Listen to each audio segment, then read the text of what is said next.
નમસ્કાર મિત્રો, વિડીયોમાં તમારું સ્વાગત છે। જી હા મિત્રો, અત્યારે હાલના મોટા અને મહત્વના સમાચાર સામે આવી રહ્યા છે। તો મિત્રો, સમાચારમાં વાત કરીએ તો દાદરા નગર હવેલીમાં ખેલાયો લોહીલુહાણ ખેલ।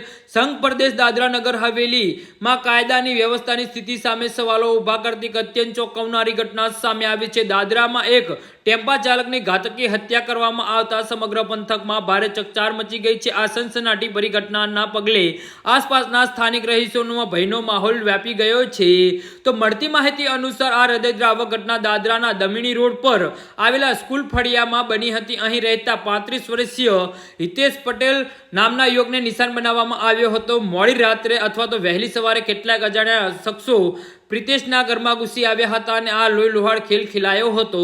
ઘરમાં ઘૂસેલા અજાણ્યા હુમલાખોરોએ કોઈ જૂની અદાવત કે અન્ય કારણોસર પ્રિતેશ પટેલ પર હિંસક હુમલો કર્યો હતો। હુમલાખોરોએ તેમના ધારદાર હથિયાર વડે ઉપરાસપરી જીવલેણ ઘા ઝીકી દીધા હતા। આ હુમલો એટલો ભયાનક હતો કે ગંભીર ઇજાઓ થવાના કારણે ટેમ્પા ચાલક પ્રિતેશનું ઘટના સ્થળે દર્દનાક મોત નીપજ્યું હતું। આ હત્યા બાદ આરોપીઓ સ્થળ પરથી ફરાર થઈ ગયા હતા।